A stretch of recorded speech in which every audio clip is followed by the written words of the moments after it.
bani aadamku waa afar shakhsiyadood iska baadh midkaad adigu tahay kadib dabeecadaada ogow. marar badan ayaa ay dhibaata naga qabsataa fahamka iyo garashada dabeecadda qofka aynu la macaamilayno. xeeldheerayaasha cilmiga bulshada iyo cilmi nafsiguna waxa ay siyaabo kala duwan baadhiso cilmiga ugu sameeyeen sidii ay u xadidi lahaayeen noocyada dabeecadda iyo shakhsiyadda qofka iyo tiradooda. mashruuc cilmi baadhiseed oo aad u ballaadhan oo ay tijaabadiisa ka qayb galeen 2 milyan iyo badh oo qof ayaa ku soo dhammaaday in tirada shakhsiyadda aadamuhu yeelan karaa ay tahay 4 nooc oo keliya, oo mid kasta ay leedahay calaamado iyo habdhaqanno u gaar ah oo aanay kuwo kale la wadaagin. shakhsiyadahaas cilmi baadhistu ogaatay oo aynu soo koobnay waxa ay kala yihiin: qof dhexdhexaad ah waa shakhsiyadda ay u badan yihiin dadku ama dabiiciga ah, oo ah in farxad, murugo, cadho iyo deganaansho, rajo iyo quus iyo cabsi iyo ku dhiirasho uu hadba nooc qofku yeesho waa mid caadi ah. dadka shakhsiyaddan ahi waa dad furfuran, laakiin haddana ma aha dad aad u furfuran oo qof kasta la qabsan karaa.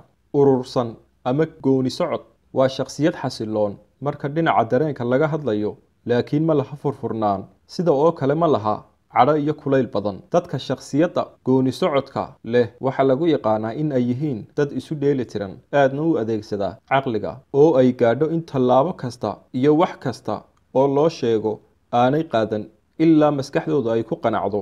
waa dad awood u leh in ay dadka iskaashi la yeeshaan, si damiir leh u shaqeeyaan, dabeecadooduna sugan tahay, waana dad kantarooli kara cadhadooda. sida oo kale ma jecla dadkani inay dadka xantaan, iyaguna ma jecla in la xanto. danayste marka si guud loo eegayo ma aha shakhsiyad xun, laakiin qacda koowaad qofku marka uu arko wanaag badan kama malaysanayo. waa dad aad u furfuran, laakiin haddana ma laha dabeecad ah in ay dadka iskaashi la yeeshaan iyo in ay si siman ula wadaagaan dhib iyo dheef. waa shakhsiyad aan caqliga aad u adeegsan, tallaabooyin badanna qaada iyaga oo aan garaadkooda la kaashan ama kasii fikirin natiijadeeda iyo cawaaqibta ay kala kulmi karaan tallaabadaas ay qaadeen ee ayna ka fiirsan.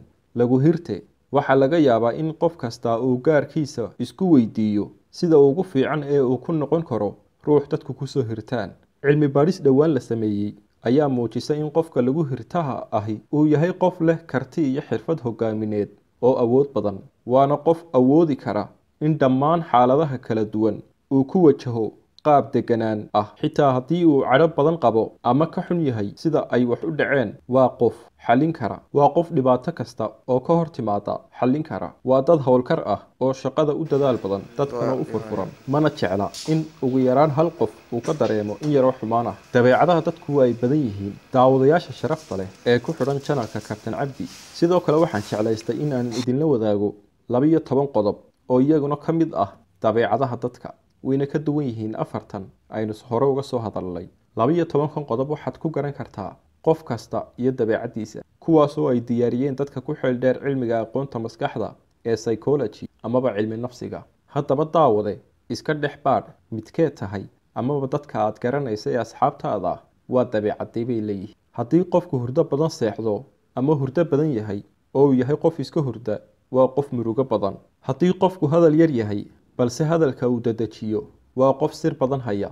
haddii qofku uu cunto badan yahay markuu cuntada cunayana uu dedejiyo, waa qof cadho badan oo neerfis ah. haddii qofku waxyaabo yaryar oo aan macno badnayn ama sii weynayn ay ka oohiyaan, waa qof daacad ah oo qalbi jilicsan.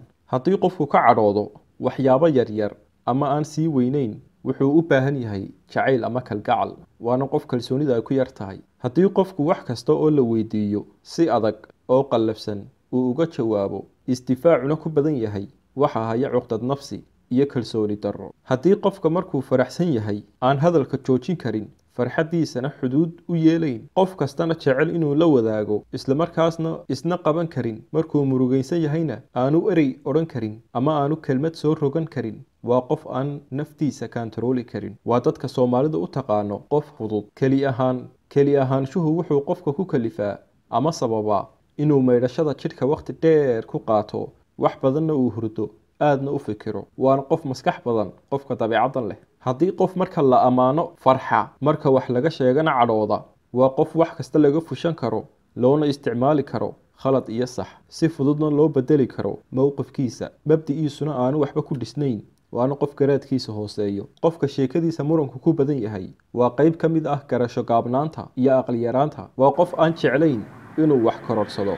Qofkaasi ma jecla wax akhriska iyo aqoonta. Cilmi nafsigu waxay ku sheegaan inay ka mid tahay calaamad ka mid ah dadka waxbarashadu ku adag tahay. Dadkan oo kale inta badan wax lagu gartaa marka ay dadka asxaabta ay isku yimaadaan ee wax la soo hadal qaado. Markasta dood ayaa ka soo horeysa, inta badanna waa negative. Si loo fahmaana way adag tahay. Qofka dantiisa dadka uga dhiga dan guud waa qof afmiishaar ah oo raba inuu afmiishaarnimo wax ku cuno. Haddii qofku markuu rabo inuu dadka wax u sheego yiraahdo afkeenu waa isku ammaan ama dhaaro inaadan cid kale u sheegayn, waa qof aad u xan badan. Ragga way ku yar tahay balse dumarka ayaa u badan.